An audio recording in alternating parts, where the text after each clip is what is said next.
Call, an alien mercenary, reacted in disbelief to the idea of engaging humans in battle. His compound eyes and mandibles, distinctive and sectored features, immediately established a non-human point of view. This set up a contrast between how alien species perceive war and how humans engage with it. The Vorith commander saw humans as primitive mammals who had barely ventured into interstellar travel. The assumption that their military capabilities were lacking demonstrated the arrogance of the more advanced alien species. However, Call quickly dispelled this notion by presenting compelling evidence of human military efficiency. Kuril, another alien, provided detailed insights into human warfare through his dialogue. We understood that humans did not just fight, they reveled in it. This realization was crucial in shaping the mercenaries' decision to refuse a contract against them. A key component was the tactical display showcasing human special forces in action. The alien characters observed human soldiers moving with uncanny precision and lethal efficiency, seamlessly switching between stealth and brute force. This duality was foreign to most alien species, who specialized in either one or the other. One of the most striking observations made by Kuril was the human habit of wearing skull imagery on their armor. This detail was not merely aesthetic, it spoke volumes about humanity's psychological approach to combat. To an outsider, such imagery suggested a species that embraces death rather than fears it. The footage further revealed that human combat effectiveness was driven by both technological innovation and sheer creativity. From neural interfaces to synthetic muscle enhancements, their warfare was as much about personal skill as it was about advanced technology. The combination of cybernetic augmentation, adaptive tactics, and raw enthusiasm painted a terrifying picture for alien mercenaries used to structured, predictable conflicts.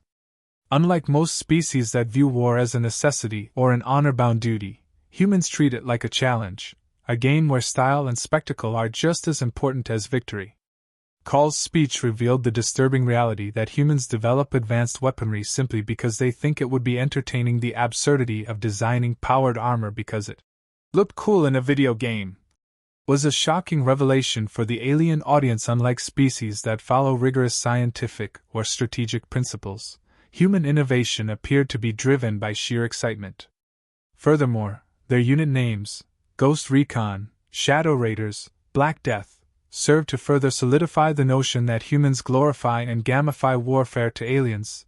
These were psychological warfare tactics, but Kuril insisted that they were not meant to intimidate others. Humans genuinely found it fun. The psychological warfare extended to their in-combat communication. The intercepted dialogue showcased human soldiers exchanging jokes while engaging enemies. The ability to maintain morale through humor, even in life-threatening situations, was almost unfathomable to the alien mercenaries.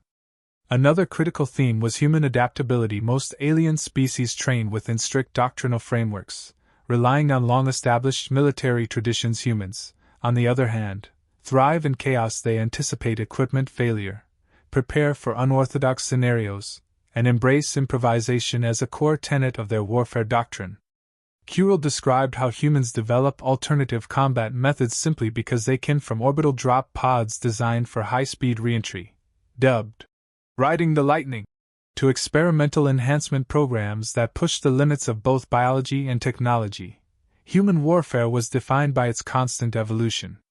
The commander's growing unease highlighted just how alien this concept was. The idea that a species willingly disregards traditional military strategies in favor of constantly pushing boundaries is terrifying. Human combat philosophy does not just involve overpowering the enemy, it involves outthinking, outmaneuvering, and outperforming them in every conceivable way.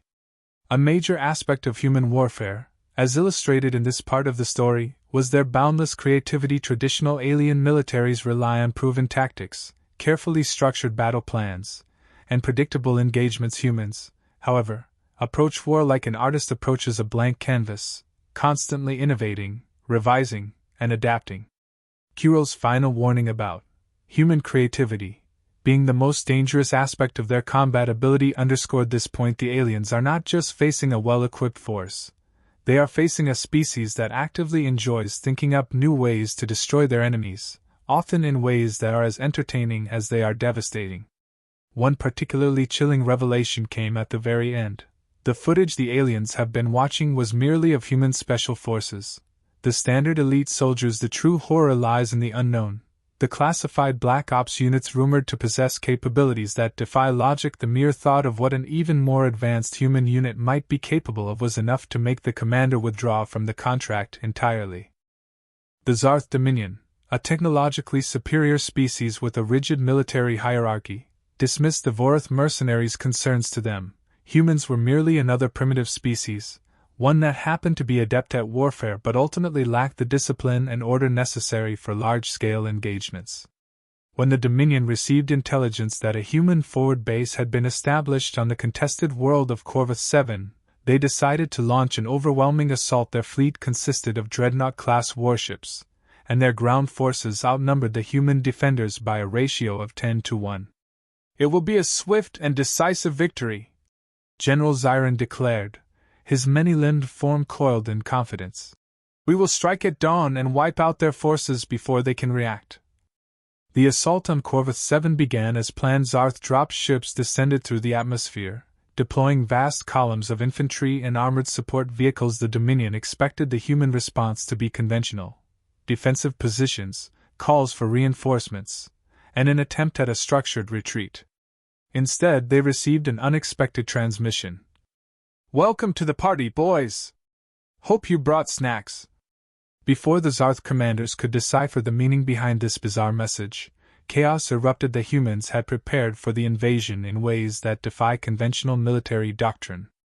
Improvised terrain warfare. The humans had modified the battlefield itself, setting up elaborate traps, false fortifications, and kill zones disguised as retreat points.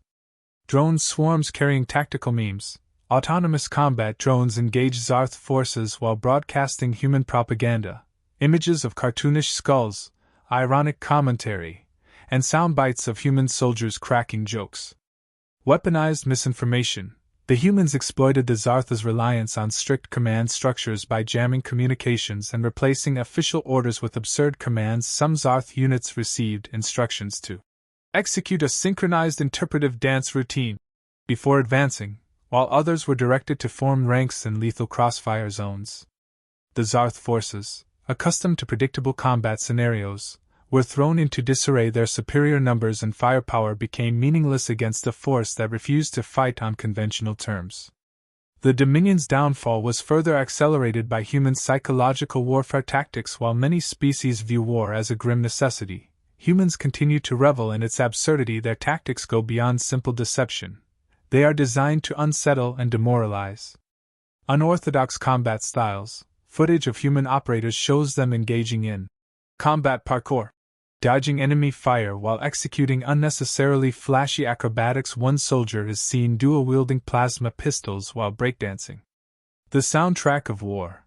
Human soldiers broadcast personalized battle music over open channels, ranging from classical symphonies to heavy metal. When a Zarth commander demands radio silence, his unit receives a response: "Sorry, no can do, we take requests though." Infamous last words. Zarth troops discover that human warriors refuse to die quietly before falling in battle. One operator delivers a dramatic monologue about returning from the grave for vengeance. Another, mortally wounded, grins and says, "You just made my list, buddy." By the third day of battle, the Zarth command structure had nearly collapsed. Many of their soldiers refused to advance, haunted by stories of human soldiers appearing where they shouldn't, wielding weapons that shouldn't exist, and making jokes that shouldn't be possible under such dire circumstances. Just as it seems the Zarth might regroup, the humans unveil their latest stroke of madness. Operation Party Crasher. Having intercepted Zarth reinforcements in orbit, human forces deploy specialized delivery systems directly into enemy lines. The Zarth initially assume these are supply pods, only to realize, too late, that they contain human shock troops in full combat gear.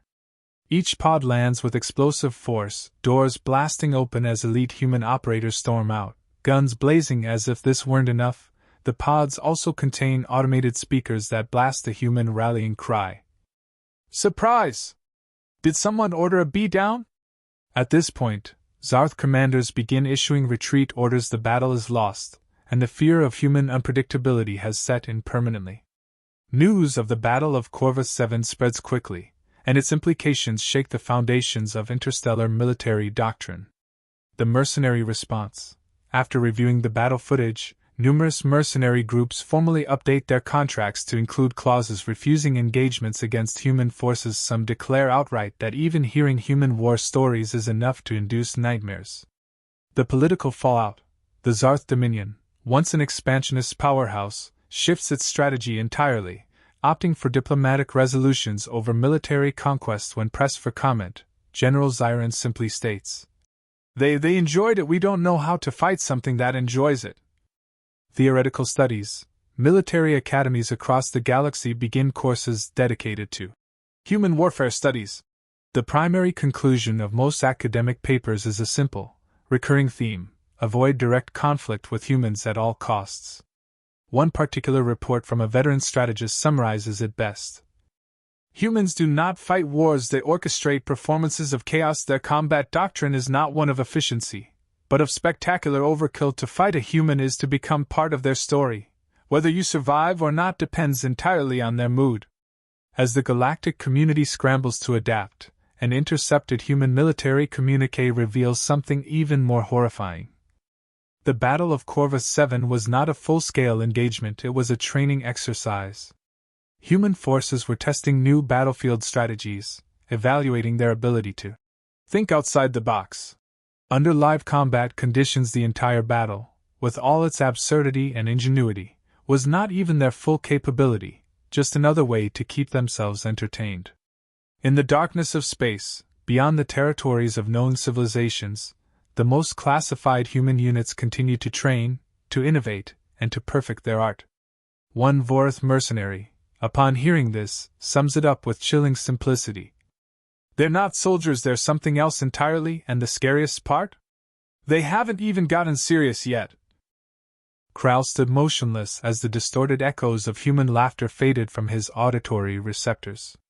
He wasn't sure if it was his imagination or if somewhere, deep within the station's corridors, the humans were already watching, observing, planning. His exoskeleton itched with unease, a rare sensation for a seasoned mercenary who had faced countless horrors across the galaxy. Yet none of those experiences compared to the simple, gut-wrenching dread that came with facing the unpredictable, unrelenting force of human ingenuity in warfare.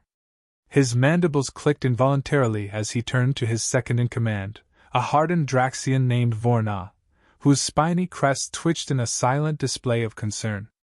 I need every available data fragment on human engagement patterns, Kral said, his voice harsher than he intended.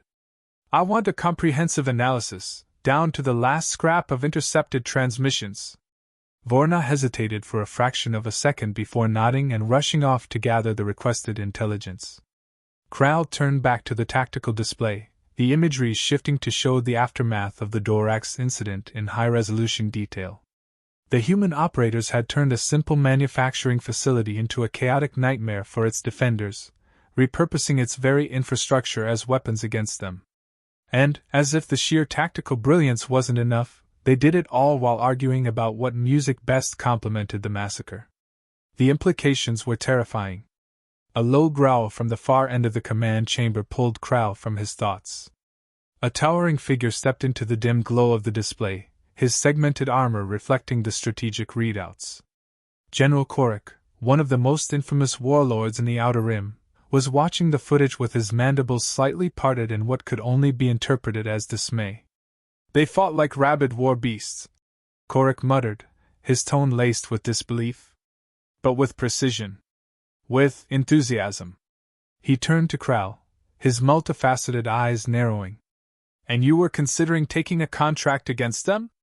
I was, Kral admitted. Not anymore. Korik exhaled, a low clicking sound escaping his throat. Wise decision. He gestured toward the display as another set of footage loaded, this one featuring helmet cam footage from human special forces operating in an urban environment. The grainy night vision revealed them executing maneuvers that defied logic, moving like wraiths through the rubble-strewn streets, their weapons discharging in eerie synchronization. Their voices were calm, collected, even amused. One of them quipped about having fun, while eliminating enemy combatants with unnerving efficiency. I have fought countless wars, Korik continued, Faced enemies that most species would call nightmares made flesh. But never have I seen a force so. He paused, searching for the right word. Unorthodox. Kral gestured toward the data logs. That's what makes them dangerous. You can predict most species in battle. They follow patterns, doctrines, instinctual behaviors. Humans? They don't just break the rules, they rewrite them. They create new strategies mid-fight. Their ability to adapt is more than a skill, it's a mindset. The display shifted again, showcasing another battle, this time a classified engagement in deep space. The footage, extracted from a downed enemy vessel, showed human pilots engaging in what could only be described as reckless aerial acrobatics. They pushed their fighters beyond recommended limits, performed mid-battle repairs while dodging plasma fire, and even used damaged wreckage as improvised weapons. What's worse, Kral continued, is that they aren't just effective. They enjoy it. Korik's mandibles twitched. No species should enjoy war. And yet they do. It's woven into their culture, their history, their entertainment. Have you seen their recruitment propaganda? They don't just glorify battle, they romanticize it. They turn it into a spectacle. And that kind of mentality? It creates warriors who are not just willing to fight but eager to. Korik was silent for a long moment, his gaze fixed on the tactical display. Finally, he turned to Kral. We are withdrawing from this sector. Effective immediately. Kral nodded. He didn't need convincing. There were easier fights to be had elsewhere, battles with enemies who followed logic and convention, who didn't paint death onto their armor and joke while facing annihilation. As the command center systems powered down, Kral cast one last look at the frozen image of a human operative mid-air, dual-wielding plasma weapons while shouting something incomprehensible. Some battles weren't worth the risk. And fighting humans? That was suicide. Kral sat in his private quarters, staring at the holographic reports scrolling across his terminal. Every line of data reinforced the same unavoidable truth: humanity was an anomaly, an unpredictable force that defied conventional warfare. He had seen species that were strong, species that were cunning, species that were relentless, but never had he encountered a species that combined all three and still had the audacity to laugh in the face of destruction. A sharp chime interrupted his thoughts. The entrance to his chamber slid open, revealing Vorna. The Draxian's usual composure was fractured by a distinct tension in her posture, her spiny crest standing on edge. She stepped inside and activated the privacy shield, ensuring their conversation would not be monitored. That was enough to send a cold spike of unease through Kral's exoskeleton. What is it? He asked, already dreading the answer. We have new intelligence, Vorna said, her mandibles clicking with unease. Another engagement. This one classified. Kral exhaled slowly. How classified? Vorna handed him a data pad. Level 7 blackout. Only a handful of high command officials have clearance to view the full details. We weren't supposed to get this, but one of our deep network operatives risked exposure to acquire it. Kral took the pad and activated the display. What appeared on the screen made his stomach coil. It was a deep space engagement, one that had not been publicly acknowledged by any faction. The details were sparse, but the implications were clear. The battle had taken place near a contested asteroid belt, a region supposedly void of human military presence. A fleet of heavily armed corsair warships, known for preying on unprotected trade routes, had stumbled upon what they assumed was an isolated human reconnaissance vessel. They had outnumbered it 20-1. An easy target. A guaranteed victory. It had taken the humans less than 12 minutes to reduce the corsair fleet to drifting debris. Kral scrolled through the intercepted transmissions. The initial recordings were what one would expect, pirates gloating, preparing to capture what they believed to be a defenseless scout. But then, the tone of the messages changed. It started with confusion. Then disbelief. Then sheer, unfiltered terror. The lone human vessel had not attempted to flee or negotiate.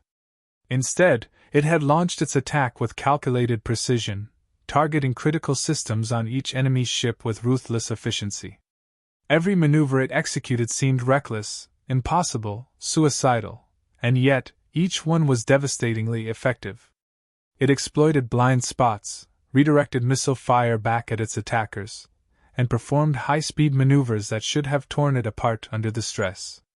And the entire time, the humans aboard could be heard laughing, shouting in excitement as though they were playing some elaborate, high-stakes game. The final transmission from the Corsair flagship was nothing but screaming. Krall set the pad down. "One ship," he said, his voice barely above a whisper. "Against a fleet." Vorna nodded grimly. "And they treated it like a challenge, not a battle." Krall rubbed his mandibles together and thought. This wasn't just about superior tactics or advanced technology. This was something else. Something far more dangerous. "The humans didn't see this as survival," he muttered. "They saw it as entertainment." Vorna didn't respond, but the way she shifted her weight uneasily was answer enough. Krall leaned back, his mind racing. This incident, like so many others, was proof of an undeniable reality. The standard rules of engagement did not apply to humanity. They didn't fight because they had to. They fought because they wanted to. And that was terrifying in a way no biological weapon or artificial intelligence could ever be. "We need to get ahead of this," Krall said at last. "We need to know more." Vorna hesitated. "There's something else." Krall tensed. "More reports?" "No.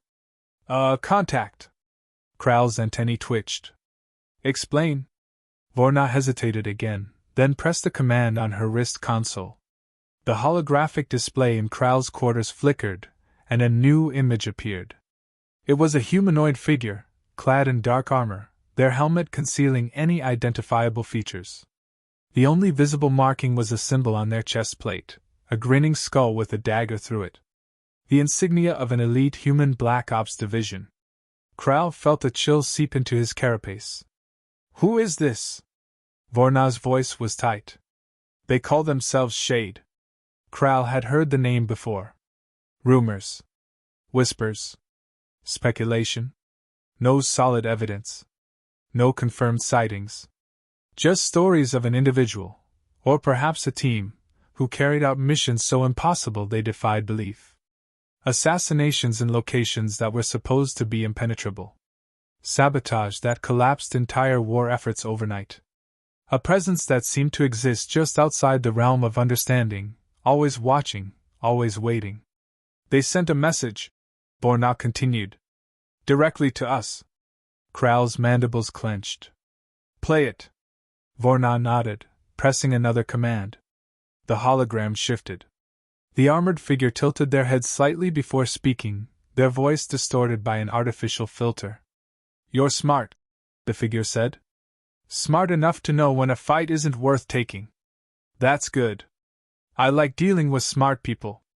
Krall forced himself to remain still, though his every instinct screamed at him to sever the connection immediately. Something about the figure's tone was unnerving, not because it was threatening, but because it was casual. Relaxed. As if they weren't delivering a warning, but offering friendly advice. "I know you've been watching us," Shade continued. "Trying to understand. That's fine. It's even encouraged. But don't make the mistake of thinking you'll ever have all the answers. Because by the time you think you do..." The figure leaned forward slightly, their helmet's visor glinting in the dim light. "We'll have already changed the game." The message cut off. The hologram vanished. Silence filled the room. Krall exhaled slowly, resisting the urge to let his claws dig into the armrest of his chair. The implications were clear. The humans knew they were being studied. And they were letting it happen. Not because they were arrogant. Not because they were careless. But because they wanted to see who was paying attention. Krall rose from his seat. "We're done." Vorna's mandibles clicked. "Sir? We're pulling all resources away from human-focused intelligence operations. Any existing contracts involving human engagements are to be discarded. Immediately." He turned, locking eyes with Vorna. "We don't fight them. We don't provoke them. We don't even think about them if we can avoid it. Vorna hesitated, but only for a moment. Then she nodded. Understood. She left the room without another word. Krall sat back down, his mind racing. The humans had made their stance clear. They weren't just a military power. They were something else entirely. And anyone who failed to recognize that, they wouldn't live long enough to regret it. The mercenary lounge aboard Station 7 Echo had grown eerily quiet, an unusual state for a place typically filled with raucous storytelling, boisterous laughter, and the ever-present hum of interstellar negotiations. The reason for this unnatural silence was a single piece of footage looping on the primary holodisplay. It depicted what should have been a routine planetary engagement, should have been, except for the fact that humans had been involved. And when humans entered a battlefield, things never remained routine for long. Krall sat hunched in his usual corner, mandibles clicking nervously as he watched the carnage unfold. He had long since learned that humans did not fight wars the way other species did. They did not march in disciplined ranks like the Tarlax. They did not utilize overwhelming drone swarms like the Vexari. No, humans treated warfare like an elaborate game, one where style, spectacle, and sheer audacity were as important as victory itself. And that made them unpredictable in ways that no strategic algorithm could properly account for. The footage playing now was from the most recent conflict on the Outer Rim, where a small human special operations team had been deployed to counteract an uprising. The insurgents had fortified themselves inside a heavily defended city, relying on high-powered energy shields, automated turrets, and a dense urban layout to deter any attack. Any logical force would have taken weeks, perhaps months, to break through. The humans, however, had accomplished it in a matter of hours. It had started with an orbital insertion, nothing particularly unusual, until the observers realized that the human operators had opted to drop in without standard descent pods. Instead, they had been wearing what they cheerfully referred to as grav chutes, sleek personal flight units that allowed them to steer and adjust velocity in freefall. Most militaries reserve such technology for emergency evacuations or reconnaissance missions. The humans? They had used it to conduct what could only be described as tactical skydiving. The holodisplay zoomed in on one particularly reckless maneuver, a human operator spiraling through the air, twisting and flipping mid-descent as if performing an acrobatic stunt. At first, it seemed like nothing more than showboating, until he landed feet first onto an enemy turret emplacement, crushing the operator beneath him and immediately disabling the weapon. A murmur ran through the assembled mercenaries. Krall had seen many things in his years, but never had he encountered a species so willing, no eager, to weaponize their own bodies as projectiles. The chaos that followed was even worse. Instead of methodically breaching the city's defenses, the human operators had split into several fireteams, each taking a separate path through the urban sprawl. The footage showed them vaulting over barricades, sliding beneath laser grids, and using their surroundings in ways that no sane soldier would ever attempt. One operator had leaped from a collapsing building onto a passing enemy hovercraft, hijacked it midair, and then used it as a makeshift battering ram against the enemy's main command post. And the worst part? They were laughing the entire time. "Listen to this," Six-Vac muttered, pulling up an intercepted comms transmission. The audio crackled to life, filled with the unmistakable sounds of weapons fire, explosions, and of course, human voices. "Jenkins, you seeing this?" "Yeah, Sarge." "Think I can make that jump?" "Hell no." "Hold my beer." A moment of silence. Then a tremendous crash as the sound of shattering glass filled the comms. "Holy crap, he actually made it." "Damn right I did." "Oh, minor problem, though." "What?" "I may have landed in their command center."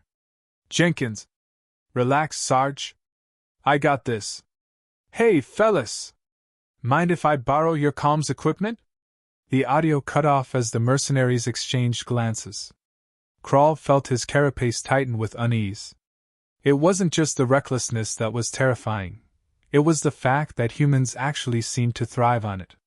They treated life-or-death engagements like some grand spectacle, where the only rule was to win with as much flair as possible. And they always won. The footage continued. The insurgents, overwhelmed and unable to predict the humans' next move, had collapsed within hours. The final blow had come when one of the human operators, Jenkins, presumably, had infiltrated their command center, disabled their security network, and used their own announcement system to broadcast what humans called a victory playlist. Krall wasn't sure what was more disturbing, the fact that humans had, once again, turned war into a form of entertainment, or the fact that their enemies had been forced to surrender to the sound of triumphant rock music. They didn't even deploy a full battalion, one of the younger mercenaries whispered in disbelief. That was just a single squad. Exactly, Krall muttered. And that's why I refused to fight them. But surely they must have weaknesses, another voice argued. No species can be invincible. Oh, they have weaknesses, Krall agreed. They're reckless. They disregard conventional tactics.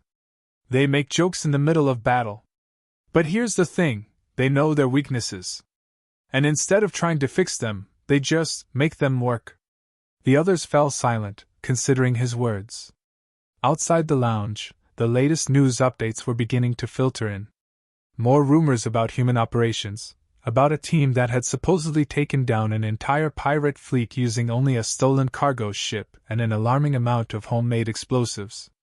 About another squad that had hijacked an enemy mech, repurposed it, and then used it to perform what human reports referred to as a very stylish takedown.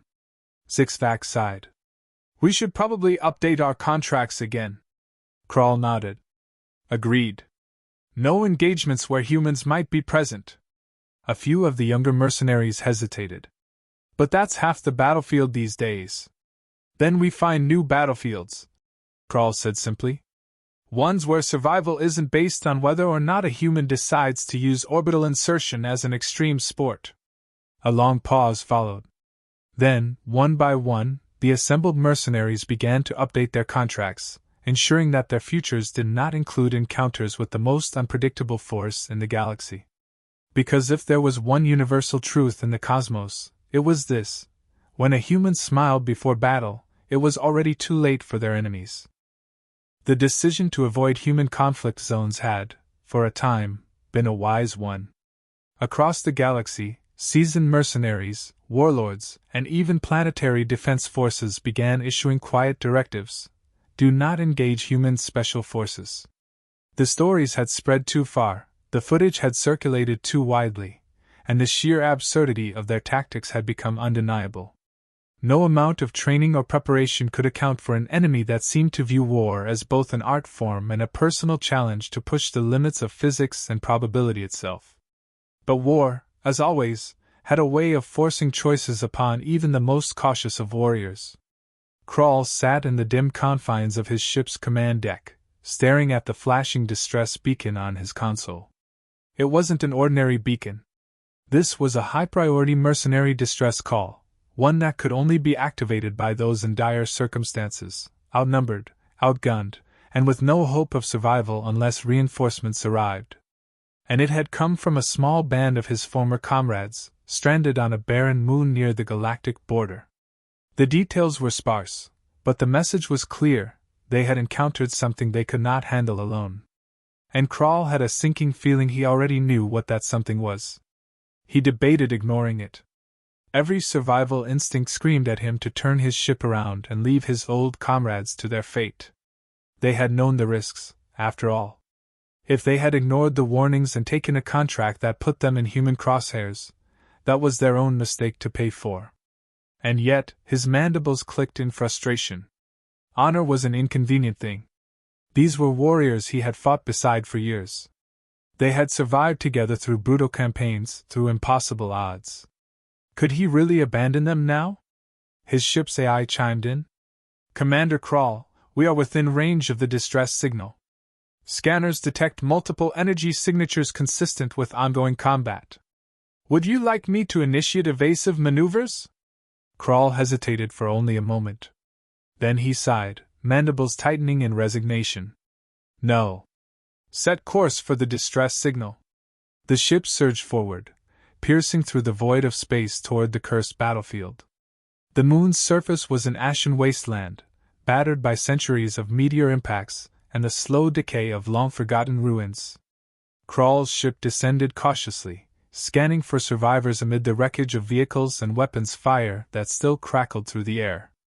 The moment he stepped onto the surface, his worst fears were confirmed. Human soldiers were here. They moved like wraiths through the dust and smoke, their forms barely visible except for the brief flashes of gunfire and the eerie glow of their visor lights. Even in the chaos, they fought with the same unnerving precision that had become their trademark, flowing seamlessly between cover, switching between ranged and melee combat as if the two were one and the same, and of course, making jokes all the while. "Jenkins, think you can get that turret disabled? Give me 3 seconds, Sarge. 2 if you don't mind me improvising." "When do you not improvise?" Krall crouched low, moving toward the scattered remains of the mercenary squad that had sent the distress call. He found them pinned behind a half-ruined transport, weapons depleted, armor scorched. They had put up a fight, but it had never been a real contest. Against anything else, they might have had a chance. Against humans, they had been lucky to survive this long. "You idiots!" Krall growled, dragging one of them into cover. "What did I tell you about engaging humans?" The wounded mercenary groaned, his chitin cracked. "Didn't have a choice. The client didn't tell us who was already here." Krall cursed. Some greedy corporate fool must have assumed that a team of standard mercenaries would be enough to secure this location, unaware, or perhaps uncaring, of the true nature of their adversaries. Blaster fire slammed into the wreckage beside him, and Krall barely had time to register movement before a human operator vaulted over the debris, landing with unnatural ease. The mercenary instinctively raised his weapon, but the human was faster. A brutal strike sent his rifle skidding across the ground, and before Krall could react, the barrel of a compact firearm was pressed against his forehead. There was a moment of silence, filled only by the distant echoes of ongoing combat. The human's helmet tilted slightly, as if studying him. The human finally said. "You look familiar." Krall's mandibles twitched. "You all look the same to me." The human let out a bark of laughter, then, without warning, lowered his weapon. "Relax, big guy. We're not here to wipe you out." Krall narrowed his eyes. "You're not?" "Nah," the human replied, holstering his firearm with an infuriatingly casual motion. "This was never a search and destroy op. We were just securing the facility. You guys just happened to get caught in the middle of it."